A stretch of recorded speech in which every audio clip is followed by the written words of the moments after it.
महाविकास आघाडीचा मेळावा झाला त्यामध्ये त्यांची जीभ घसरली आहे. त्यांनी अत्यंत खालच्या पातळीवर टीका केलेली आहे. भाडकाऊंचा पक्ष असं भाजपला म्हटले त्यांनी.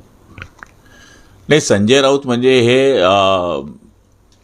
बोलण्यामध्ये जरी पटाईत असले पण त्यांची आजची बोलण्याची भाषा ही संस्कृतीला पकडून नव्हती. भाडकाऊ जनता पार्टी, भाडकाऊ 4 टकले हे जे बोलले त्यांना अजून आमच्या खानदेशाच्या गोष्टी माहिती नाही आहे. जेव्हा उद्या प्रचाराची वेळ येईल, भाषणाची वेळ येईल, तेव्हा खानदेशात काय काय पिकतं हे त्यांना आम्ही दाखवू. त्यांच्या भाषेपेक्षा आमची खालच्या दर्जाची भाषा पण ते आम्ही वापरणार नाही. पण असं म्हणतात ना, मना मामाने 100 गाईन सकाळी उठे काईन माई, अशा पद्धतीनं त्यांचं बोलणं या ठिकाणी झालेलं आहे. आणि मला तरी असं वाटतं की निराश, हताश झालेला माणूसच अशा पद्धतीच्या बेताल वक्तव्य करू शकतो.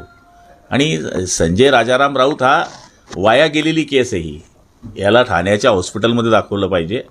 कोणाला भाडकाऊ म्हणतो, कोणाला काय म्हणतो. अरे ह्या भाडकाऊंबरोबरच तर तुझी युती होती मागच्या काळात. मग तेव्हा तू कोण होता? भाडकाऊ?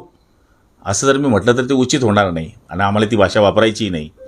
पण मला तरी असं वाटतं की उद्धव साहेबांनंतर तुम्ही त्यांच्या गळ्याचे तैत म्हणवले जातात, तर तुम्ही सुसंस्कृत पद्धतीनं बोललं पाहिजे.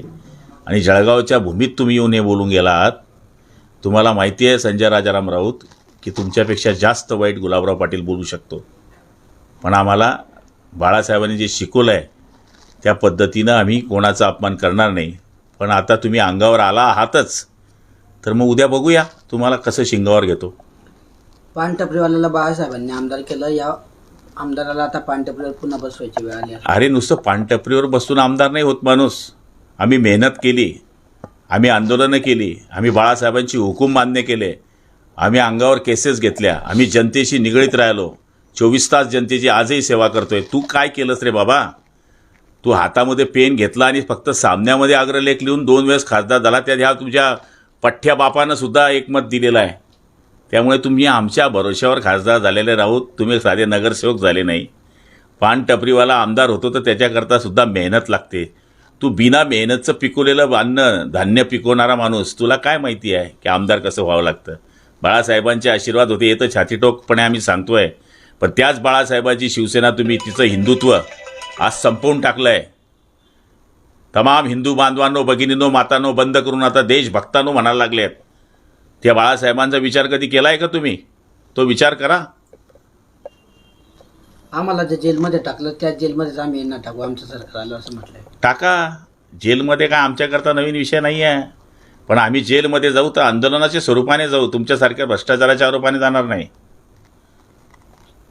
शक्ती प्रदर्शन केल्याचं पाहायला मिळालं मोठ्या प्रमाणात. अहो 2 लोकसभा मतदारसंघात 6,000 लोक आले म्हणजे काय शक्ती होते काय?